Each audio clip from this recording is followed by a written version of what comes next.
Welcome to episode 59 of the Forward from 50 podcast, where we interview people over 50 who are pursuing new direction for their lives.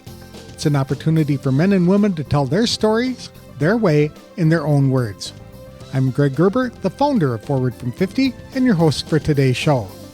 Today I'm interviewing a woman who has a passion for helping people recover from childhood trauma. Danielle Bernock had experienced a lot of childhood trauma from emotional abuse, bullying, and neglect. It's a problem impacting upward of 75% of children in America today. In fact, 1 in 3 kids experience a traumatic event every year, and suicide is the second leading cause of death for children ages 10 to 14. Danielle doesn't blame her parents. They had experienced their own childhood trauma, which left them emotionally unavailable, stoic, and authoritarian. Because they never healed from their own wounds, they passed their trauma on to Danielle. Childhood trauma can come in many forms. Kids can feel the abandonment of divorce, the shame of physical or sexual abuse, the loneliness of neglect, and even the ramifications of a major illness, such as leukemia. Trauma is deeply personal, and the silent screams can be heard only by the person held captive. Turning 50 was a big challenge for Danielle and her husband. It certainly wasn't anything to celebrate as far as they were concerned. That's about the time Danielle finally came to grips with the trauma she had endured as a child. She went through counseling and even wrote her first book, Emerging with Wings, which was published when Danielle was 55. However, turning 60 was a real life changer for Danielle. Having dealt with her trauma, she was much more joyful and celebratory about entering that phase of her life where she enjoyed a renewed sense of purpose. Today, Danielle guides people through a process called SELF, which stands for See, Expose, Love, and Free. That process helps people peel back the layers of hurt they experienced in order to move beyond the point where many people get stuck as children and never fully recover. To tell us more about her passion for helping people recover from childhood trauma, please welcome Danielle Bernock to the show. Thanks for joining me today, Danielle. I really appreciate the time. I've loved the topic that you're talking about in your platform, and that is childhood trauma. People don't realize how bad that is and how it can impact their lives well into their 50s, 60s, and even beyond. Now that you're over 50, how has your life changed since you turned 50? My life has changed a lot since I turned 50 because I'm actually 65 right now. Oh my goodness. It's been a long time, 15 years since I turned 50. So how has my life changed? A lot. When I turned 50, both my husband and I really struggled with it. I know that everyone goes through, they have a certain number that it just hits them a weird way. I cried when I turned 20. Really? Because my age no longer said teen. It was all the teen to teen was 20. It's like I cried. Mm-hmm. Yeah, but there's lots of reasons for that on top of that. My childhood trauma played into that a lot, I'm sure. But turning 50, both my husband and I really struggled with. And our family surrounded us and encouraged us. It's like we had this little black cloud over our head, which I think is really interesting to look back on and think about. Because when I turned 40, it wasn't like that. When I turned 40, my son actually threw me a surprise birthday party. And as I look back on that and go through the memory of how that went, because I did not appreciate that as much as I would now. And that's because of the trauma I had going on in my life at the time. I was unable to recognize so much of the good that was given to me because I was blind to it by my pain and trauma responses. And that makes me really sad that I can look back and I can savor that now, but I couldn't really internalize it back when it was happening, which I think is really sad. But when I turned 30, that was a really big year for me. I celebrated that just so much because the year I turned 30, in fact, I just posted on LinkedIn about this because I've written about it in a funny way. Certain things to know about, but this particular one about turning 30, I teased that I signed up for a kind of witness protection program. Because what happened when I turned 30 is I legally changed my first name. I changed how I looked and we moved. All of those happened, but it wasn't really a witness protection program, but it really sounded like it. Because when I turned 30 and I changed my first name, that was a huge pivot point in my life because The name I was given at birth was used against me by a bully, which affected my life so devastatingly. But I never shared it with anybody back then because that's what you do when you're a kid. You hide it, you blame yourself, and all that stuff.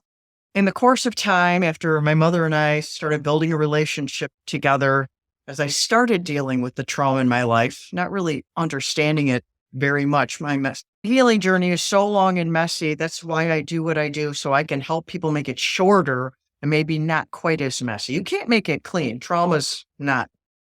It's not nice and neat. You can mitigate the certain difficulties of it if you have proper tools and the proper support around you. But when I told my mother the story about my name trauma, she wept and I was shocked because we didn't have a good emotional connection. That's part of my trauma was childhood emotional neglect, the lack of emotional nurture that I needed because I'm a highly sensitive person. So I needed more nurture than the average bear, as they say. And I didn't get it. I had parents who had suffered trauma themselves, which I understand now, but as a child, you have no capability of knowing that. And my parents also had childhood emotional neglect, and they were emotionally unavailable and very stoic and authoritarian, which is really normal for that time in history. So I have no hammers or anything for my parents. The more you can understand, the more you can learn and give compassion to them and see how they did the best they knew. But that didn't mean I wasn't hurt. And that's part of what I help people to understand. Just because your parents didn't mean to hurt you doesn't mean they didn't hurt you. We don't have to throw them under the bus and run them over. All we need to do is identify the truth. So those different markers in my life, when I turned 60, I focused on, I am not going to have that bad attitude I had when I was 50.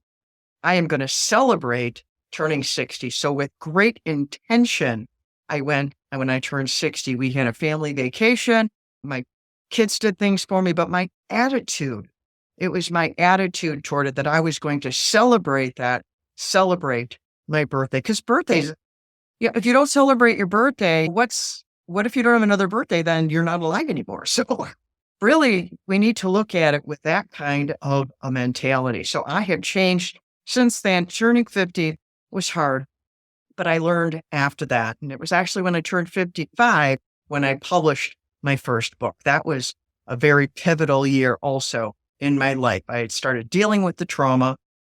I wrote the book, went into counseling to write the book, learned much more trauma than I knew I had, but dealt with it. And my life is so different since I released that first book. What percentage of people do you think suffer from childhood trauma?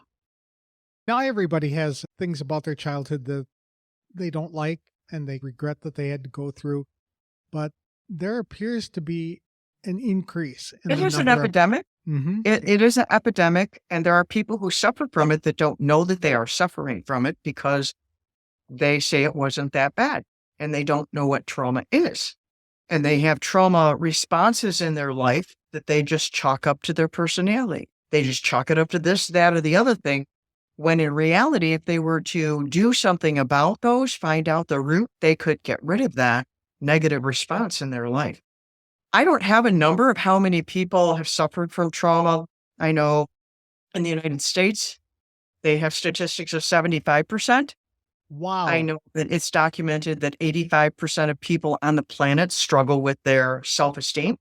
I know that 1 in 3 children go through a traumatic event every year. The second leading cause of death in children aged 10 to 14 is suicide. And it's really quite prevalent. But the awareness of what it is and the courage to do something about it in your own life, these two things are lacking. What are some of the most common examples or types of childhood trauma that kids are experiencing?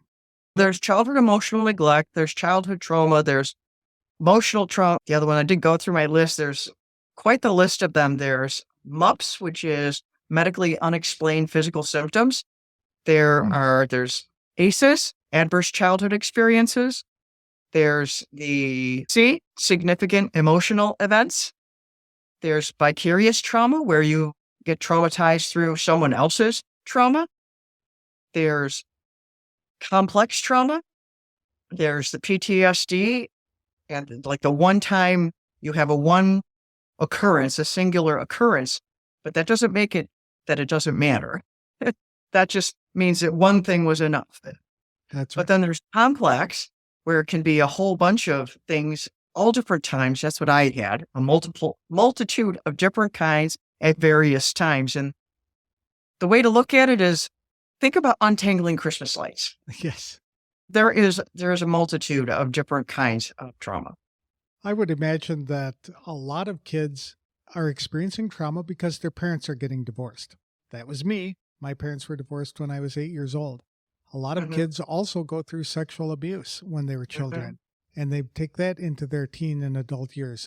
People can carry it on their entire life and mhm. still be dealing with it when they're 50s, 60s, 70s, and beyond. Is there any way that people ever get over it? Yeah, you can heal of it if you will deal with it. Okay.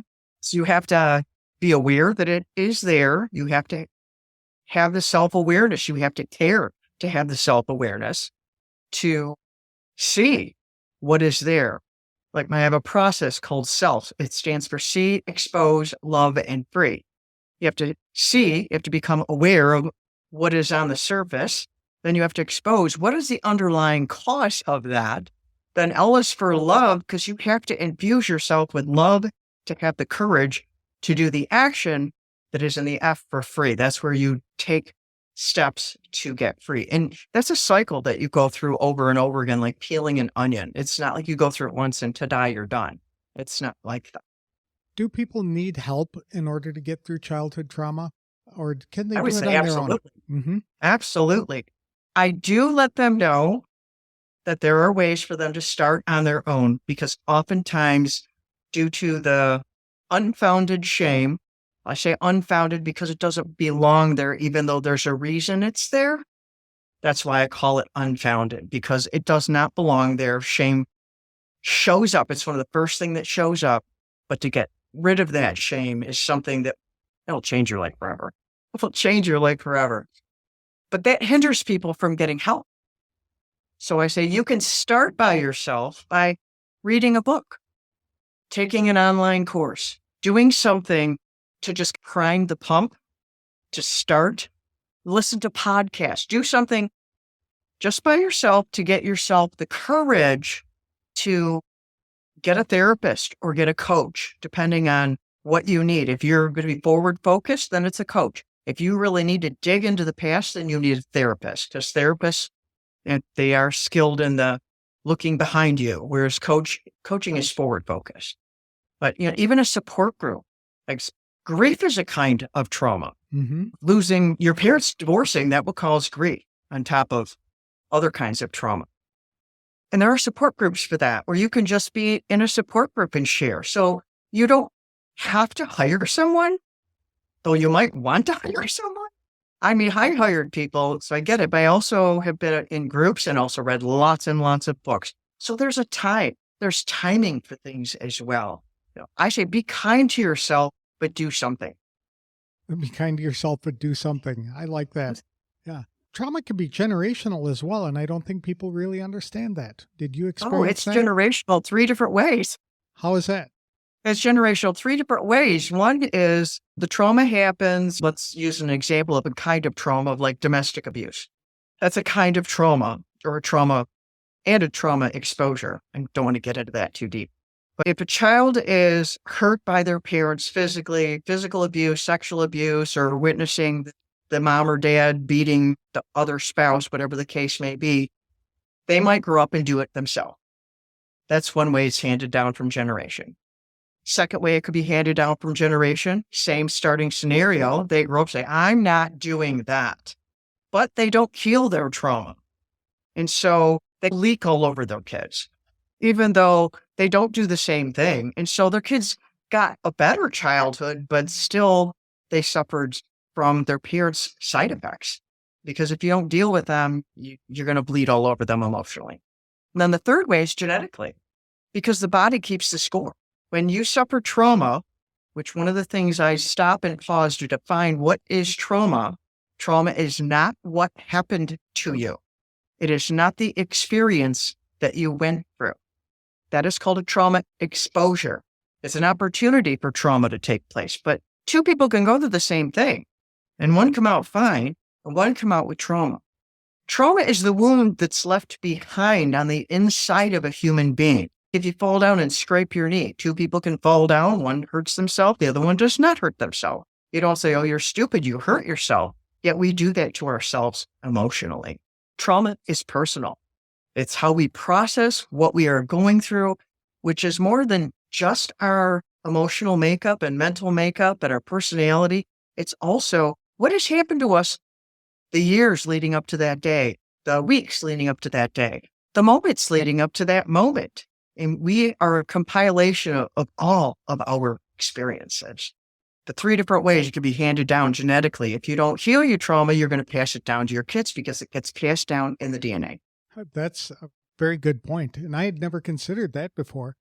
I know when kids are going through trauma, like divorce, it's very common, very prevalent. Yes. And many adults think, the kids will be fine. The kids are not fine. The hit to their self-esteem is just... I can't imagine that. I've not been through that, or maybe I can imagine, but I feel the impact. I can't say I understand. I lost my dad growing up, so that was a similar but completely different kind of thing. But I remember coming across information dealing with divorce that just broke my heart. That is, it's sometimes called the silent trauma because parents will ignore how their divorce is affecting their child. And kids will even be told, you ought to be happy for your parents now that they're happier now. You ought to be happy for it. That is putting parentalization on your kid. No, they have the right to be sad, to be upset, to be angry. You have ripped their life apart. I don't care if it's better that they're divorced. Maybe it is better that they're divorced. There are reasons for that, but that doesn't mean it didn't tear the child's heart out.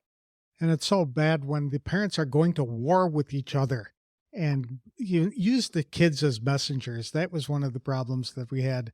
My father and my mother were always sending messages back and forth to each other through me. Tell your dad to pay the child support. Tell your mom I need more visitation, blah, blah, blah, blah, blah. And the kids wind up growing up hating both of them, really. And it's just hard on kids. What are some symptoms kids show when they're going through childhood trauma? Oh, so many. It affects our personality, and it depends on the kid, too. These aren't standard. Everybody has this. One kid might completely act out and want to be seen all the time. They have their needs, and so they're like interrupting at school, and they want people to pay attention to them, and so they become the class clown, or they act out and get in trouble all the time. Or they might go silent, become the wallflower, and they want to just fade into the background to become invisible. But something that can help identify this is, was there a sudden change in behavior? Did the kid who always answered the questions in class suddenly doesn't want to speak up anymore? The kid who always followed the rules all of a sudden is breaking all the rules and getting in trouble all the time. Why? This can be a way to identify it. Because a kid acts out doesn't mean they have trauma. That's not necessarily it, but probably could be. And it's not standard. The thing is to be paying attention and to care. We need to care. That's why I'm so thankful for all the different coaches and therapists out there and all the different niches. There are coaches out there to help adults going through divorce. If you're going through a divorce, please get some help. You're hurting too. And if you get help while you're going through a divorce, then you can parent your child better. Get help for your child. Let them see a counselor at school or hire a therapist or get a coach. Or if you go to church, then maybe try the pastor, whatever the case may be, but get help. We tend to think we shouldn't get help because we should be so independent. That's an Americanization, also a side effect of trauma. So we have to encourage each other. There are more resources available today for kids, and it's expected that they can have that and talk to people about it. People my age, you didn't do that. When the You trauma know, happened, you just kept it to yourself and you put on your big boy pants and you went off on and did your life. And there was no grieving. There is no talking to anybody about it. It's just you dealt with it and moved on. Can that kind of trauma impact people well into adulthood? What kinds of things does it do? they don't deal with it. It's Right. more frequent than not for people in their 50s to start dealing with it because they're like just slowed down enough from raising their kids and going to the sporting event and where they can numb all that stuff through activity. And then they have all this less activity and they start feeling things they haven't felt in a while. So it's quite common for in the 50s and 60s for people to, oh, maybe I do have an issue. And they've got an entire lifetime of experiences to look back on and say, okay, the reason I was doing this or avoiding that was probably because of the trauma that I experienced years ago. What kind of role can grandparents play in helping grandchildren through childhood trauma if they know they're going through it, or to look for those signs that the kids might be experiencing it? Is there something grandparents can do? Oh, definitely. I have a grandson who is currently in chemotherapy for Mm, leukemia. that would be trauma. That's a trauma Yeah, exposure. exactly. And one of the things that helps mitigate trauma, not erase it, but mitigate, which means make less, is to be surrounded with love. Love mitigates, love heals. Love is much more powerful. It's not just a 4-letter word people throw around. It is a powerful force that God has given us. God is love, but we can walk in love and we can operate that. So as a grandparent, we can do as much as possible for our grandkids to know that they are loved, that they have value, that their voice matters, to listen to them, to give them space, to ask questions if you think, it's appropriate. If you could have a relationship with your grandkids as much as possible, I try to do that with all of mine. Some of them are very busy. They're in baseball and basketball and all the different things. So it can be difficult with time, but kids know when you put forth an effort. They can feel if you care about them. Do you care about what's best for them, or do you care about what you want for them? There's a big difference there. That's And right. to love our grandkids, they are, and to encourage them to be who they have been created to be. I Mhm. surround my grandson with as much love as I know how. I get to see him just about every week, which I love. And I text him from time to time, asking him, how are you doing after he's gone to the clinic? How are you feeling today? Things like that to just share support. I care about you. I care how you're feeling. How are you going through this? And whenever it's appropriate, because you don't want to intrude either, because that's not going to be supportive. That's going to feel like, hey, going in my boundaries. So it's can be delicate, but if you just convey you love them. Like one thing I did, I had this bracelet on my wrist here. When my grandson was diagnosed with leukemia, his friends got him one of these bracelets, just as solidarity.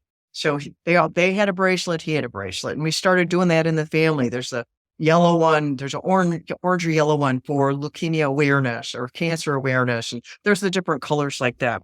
Got one for just him and I, and it's kind of burgundy color. To me, it's the color of blood. And I gave it to him, and I said, "This is because we are related by blood.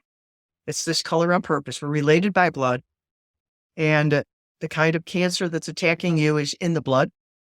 And I believe the blood of Jesus is what heals us. So this is a reminder, and I've been wearing it for over 2 years, and he has his on, and it's just look for a way of connection, whatever that means, because love languages are different too. Does your grandchild need a gift? Does they need quality time? Do they need you to do something for them? How do they receive love? And to care about that, they'll feel that. I've heard it said that it's impossible to have impact without contact. And Mhm. so grandparents can have contact with their kids, but how do they do that from long distances with families scattered all over the country now and the grandparents in one location that's often different from where the grandkids are? What can they do to help their kids and their grandchildren? Oh, I was away from my grandkids for 5 years. I was living in Arizona where you live when Hmm. my grandson who's fighting leukemia was born. One of the things we did back then, I don't think Zoom was a thing then, but we would Skype. Yeah. We would get on Skype, and my daughter would Skype with me also in the middle of the night when she was, what do I do? It was her firstborn and stuff. But I would Skype with my grandson, and we'd just sit there, we'd play the video thing to see one another, to interact with one another. We have Zoom now. We have Google Meet. We have FaceTime. We have all the different ways of video connecting. Video connect in whatever way you can. Something else I did when we lived in Arizona and my grandkids lived in Michigan and they were little. I don't even know if they make these anymore, but they had recording books. You could get a book where you read a book to them and your voice was in that. And so they would go through that book. And so they would hold the book on their lap and you would be reading that book to them because a recording would come out and they would listen to that. So they would get a story from you, hear your voice, and you're not even there. That was a one way to do that. And if they don't have those anymore, with technology, there's got to be a ton of other things that are out there to do to find how do we bridge the miles? There is a way. What prompted you to get into this area as a form of passion after you turned 50? Writing that book and learning that there was so much more for me to learn. My first book is called Emerging with Wings. And as I said, I put myself into counseling to write it because I was going to be revisiting things I knew that would be painful. When I put myself in counseling and started writing the book, I thought I had already healed of all my traumas. Yeah, right. Nope. I needed that counselor, and she helped me uncover the second half of this book. It has 16 chapters, and the first 8 I was aware of when I went into counseling and started writing the book, and uncovered the other 8 chapters while I was in counseling. Wow. So it was eye-opening to me that there was so much more there than I knew. And so she helped me address those things. I released that book, which was terrifying because, like I said, I learned it while I was writing the book. So I'm putting it out for people to read, and I just learned it myself. But I had committed to writing a book. And I'm a very committed and driven person. So I did what I committed myself to. But it was the response to that really became my passion. People responded. They sent texts to me. They sent me emails, the reviews on Amazon. And there's a quote in it that has gone viral. The book is 10 years old now, and I still find this quote all over the internet. People write me, can I put this quote in my book? And that just is mind-boggling to me. It was like my greatest epiphany in the book. What is it? It starts with trauma is personal. I will read it to you. I was prepared for this. Trauma is personal. It does not disappear if it is not validated. When it is ignored or invalidated, the silent screams continue, internally heard only by the one held captive. When someone enters the pain and hears can begin. I get choked up when I read it every time. You have to enter your own pain. Right. You have to validate that you didn't deserve that. I was on a podcast about a year or so ago, and it was the first time this ever happened to me. It took my breath away. The gentleman who was interviewing me, he said, I am so sorry for your trauma. I said, it's not your fault. He said, I know. It's not my fault. I am still so sorry for your trauma. You did not deserve to go through that. And I was like, wow. And I practice doing that as often as I can remember to do that, because that's a validation of just, you didn't deserve that. No, I didn't inflict that on you. And I probably don't understand it, but you did not deserve that. And I am so sorry that you had to suffer all that pain. That's wonderful. Yeah, because you're right. When people go through trauma, something is taken from them and they're not prepared for it. And if they don't deal with it, they'll never be able to move on. I don't say they'll ever get over it, because that's probably not the case. Like you said earlier, part of their DNA at that point. And so they need to move on with that in the background and things like that. You can resolve it as well. If you resolve it, then you can get it out of your DNA by, you reframe it. It's like it gets stuck in the brain. They can do brain scans to see it in the brain. And they have EMDR and a whole bunch of other therapies that therapists can do. I don't do the EMDR. That it does the connections in your brain. It physically alters the brain. So how Okay. trauma physically alters the brain. If you physically heal from that trauma by addressing those things, you can alter the chemicals in your brain as well in a healed place so that you're not passing that on. So yes, and you won't forget. It's not that you forget, except for if you disassociated and then you didn't remember in the first place, which I had a lot of that. But healing your trauma doesn't make you forget it. It's not about that. It takes its power away from you. Mhm. You take its power away from it. You'll regain your power over your life, and the trauma is left powerless so that you have a new life. You are in control and you can make the choices going forward. So when you encounter, you can reframe triggers. You can stop a trigger from becoming a trigger. I have done this, and I teach how to do that in my first book, Emerging with Wings. And God told me how to do that. It wasn't any science person who did that. It's just there is a way to do it. You have to do something else instead. And you have to prepare for it on the front end. So when that trigger comes up, because it will, you're ready for it with something else, with a different response than the trigger throws you off into the abyss of pain. You have something else instead. So the trauma is part of your story. You're not going to be able to erase that, but Oh, it right, yeah. doesn't define you going Mhm. forward. Once you can start to successfully deal with it on your own or with the help of a qualified professional. Mhm. I love the fact that you were writing your book as you were learning, because it speaks to a lot of people of every age, but especially the people over 50 who feel that they have to be the experts before they can start teaching people. And all you really need to be is one or two steps ahead of the other folks that are following you. So I like that you did that. Wasn't that scary to be able to say that I don't know it all, but I'm going to go out and try and help as many people as I can? Yes. At first, I wasn't going to do that. The first time I was invited to speak, I physically backed up and said no, because I wasn't ready yet. Because you need to speak from your scars, not your wounds. So you need to be healed enough so that you can help people. Because if you go into and share your trauma and then you become triggered, then they're just watching you have a moment and then you're not helping them. So I still feel things. I read that quote and I remember, but it doesn't send me anywhere. I'm still fully present. Okay. So Emerging with Wings was your first book, and that's Mhm. what launched all of this. And then what Yes. did you do once you published that book? Did you get into Oh, coaching yourself or did you start oh, not speaking? immediately. Okay. Not immediately. I've only been coaching for a couple of years and speaking for a couple of years. I had to solidify what I had gone through. And it started with doing a blog when I felt led to, I need to do something to share this. And see, this is a nice, safe way to do that. As I'm remembering what I said earlier about if you're not ready to get a therapist, buy a book. Buy my book. Why not? Right. But what I did is I felt led to start a blog. Blogs I don't think are as big as they were before. They're still out there, but they weren't like the talk. They were the talk of the town back then, maybe because they were new and exciting. Hmm. But every book needs a blog, is what I was told. And I was like, what is a blog?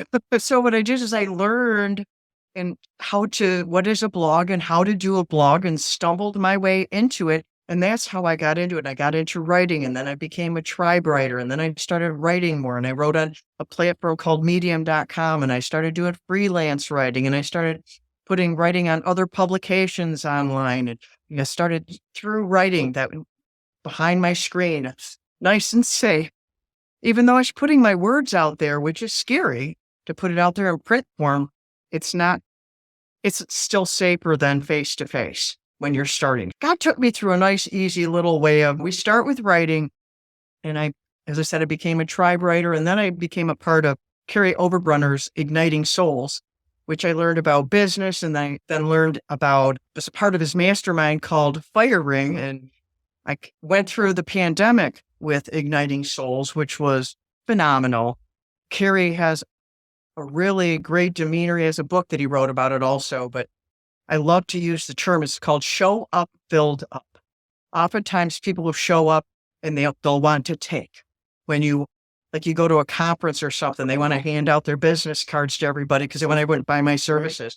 But instead, Carrie was of the mind, of showing up filled up, showing up to give, showing up to serve. How can I add value to you? And that's what got built into me from him through the pandemic, and how I became that lady on the internet who loves you was through that same kind of mentality of showing up to serve, to build into people. And it was through Igniting Souls that I became a coach and started doing the speaking and created my workshops and all the things since then. So it's been a little by little, and that's how we grow and grow best and grow permanently, is through little by little. If we try to grow too fast, we get stretch marks and sometimes things break. So little by little is better. You get rooted and grounded in it that way. What other books have you written? I have written a little audiobook I give away at my website for free called Love's Manifesto. I have a short story called A Bird Named Pain, which is Payn, which is available on Audible and Kindle. It's a short story of dealing with the complex emotions when you have a loved one with Alzheimer's. I lost my mother-in-law to Alzheimer's. And then I have my book, Because You Matter, I released right before the pandemic. It's a self-help book of how to take your life back when you've been through something hard. And the subtitle is How to Take Ownership of Your Life So You Can Really Live. But self-help all by itself can be boring and dry. So I interviewed 10 different people, men and women, older, younger, different races, and not even all Christian. I'm a Christian, but not all of them were, just to share 10 different stories, 10 different things people have been through. In between each chapter, there's a different story. And I tell those stories to help people take ownership of your life. So maybe you can't relate to the trauma I've been through, but you could relate to the trauma that Randy went through when he lost his best friend to a carjacking. Or maybe you've been through the trauma of birth trauma, like Naomi Trotto, who shared her story on there. Or Sylvia Hubbard, she lost everything in a house fire. So see, these are all completely different stories, and there's 10 different ones in there to help people relate. And even if maybe they can't relate to each of those, it gets you thinking about, maybe mine isn't any of those, but it matters. It's this one over here, like this, to prime the pump to, you matter. What you're going through matters. How you feel matters. Recovery matters. And all of that is to infuse value. And my most recent one is called Taco About Your Value. Fun to feed your self-esteem. It's a new thing I had never done before. It's an activity book that I created with my grandson. How cool. Last summer when he was 12, he's 13 now. Because as I mentioned earlier, that statistic, second leading cause of death in children aged 10 to 14 is suicide. This is us, grandson Danielle Bernock and I, working together to try and help kids be stronger on the inside when the world beats them up on the outside. And it's got coloring pages, stories, mazes, word searches. He created there's Gary the taco, and Mr. Squibbles is a cat burrito. Mr. Squibbles thought he did not have any value until he met Gary. Gary goes around making friends and infusing value into others. That's my most recent book that I have going on now. But I've created workshops. I did those all over in different communities last year. And I'm doing them in a couple of libraries this year. I'm going into a hair salon, doing one in there so far this year. So I just love sharing whatever way I can. As the world changes and people receive their help in different ways, you have to show up how they need to receive. What other kinds of resources do you provide to people? I have courses. I have online courses. I have a 7-day challenge to love yourself. I have a short little course called How to Stop Rejecting Yourself, which is it's 4 lessons, but it's designed to do repetitively so that you drive that self-rejection out of you. Mm-hmm. I have another online course called Heal Your Childhood Self, which is systemically going through my self process to help you see where you have trauma that you may not have seen it's there. Like the second half of my book, you can't address it if you can't see it. So it's to systematically take you through that so you can see and you can deal with it and come out, wow, I didn't know that was affecting me like that kind of thing. So I have those courses. I have free resources on my website. I had a podcast for 3 seasons, and you can still access all those 360 episodes from my website. So I have a YouTube channel. I want to have lots of free stuff because That's where people start. I don't know if I That's right. like you. I don't know if I trust you. So here, consume all my free stuff first. And then if you like me after that and you trust me after that, then I would love to be your coach, or I'd love to come speak at your business or come speak at your conference. That's great. Do you have any advice for people over 50 on pursuing their passion or identifying something that they can do to make a difference and make an impact in the lives of others? Yes, I was thinking about that. And I like to simplify things. Okay. That goes back to just what I do as well, is you need self-awareness. You need to love yourself. You need to see your value. You need to pause and look inside and validate your value. And then you will be able to see the giftings and talents within you. You're like, oh, wow, I can do this. Oh, wow, I can do this. Oh, I really like to do this. And then you'll have your aha moments of what's in there. And then you go, oh, who can I share this with? Mhm. That's a very good point. Excellent. How can people connect with you? Oh, my website, DanielleBernock.com, DanielleBernock.com. You can connect with all of my socials on there, find my books, my coaching, my courses, my speaking page, podcast episodes I've been on, all kinds of things. It's the hub of all activity. Yep. Very good. Thank you, Danielle, for sharing your story with us today. I really appreciate Thank it. you for letting me. I love this. This is great. It's a problem that I think a lot of people, sadly, never get over and they never address. And it starts to impact them, and that turns into regret later in life because they realize how much of their life they gave up to dwelling on the trauma that they had experienced decades ago. And so thank you for regret helping. is awful too. Thank you for helping to bring that to light in the lives of other people. Oh, you're welcome. Thank you for the opportunity. I appreciate Danielle Bernock for opening her heart to address a problem that is decimating children and adults today. If children don't address the trauma which hurt them early in life, the hurts can remain hidden under the surface, wreaking havoc the rest of their lives. That's because shame destroys self-worth and self-esteem. Many times, the kids have done nothing to be ashamed of, but they feel they caused or deserved the trauma they experienced.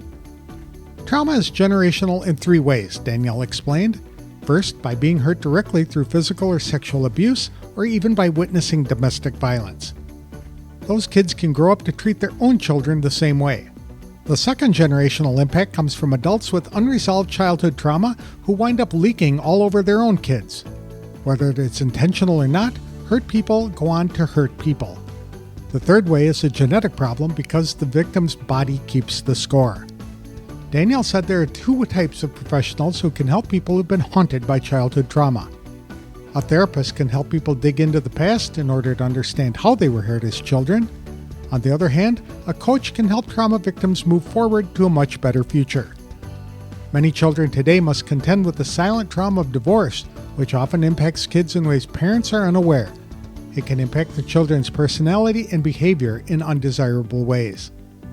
Grandparents can play a big role in helping children recover from childhood trauma by simply letting the kids know how much they're loved and valued. Grandparents can also let kids know their voice matters by simply listening to them and answering their questions. After publishing Emerging with Wings, Danielle wrote several other books, including Because You Matter, which is a compilation of interviews with 10 men and women who triumphed over their own trauma. Danielle's book, A Bird Named Pain, describes the raw emotions that arise from caring for someone with Alzheimer's disease. For fun, Danielle wrote another book with her grandson when he was 12 years old, titled Talk About Your Value. It is an activity book designed to help build self-esteem in kids ages 9 to 15. She continues to blog on her website at www.daniellebernock.com, where she offers coaching and courses as well. Danielle also offers a free assessment to help people understand how much childhood trauma still impacts them today. People can connect with her on Facebook, Instagram, YouTube, and LinkedIn. That's all I have for this week's show. If you'd like help identifying a purpose for your life or to get help planning your next steps, I'm offering a complimentary brainstorming session to members of the Forward from 50 Facebook community.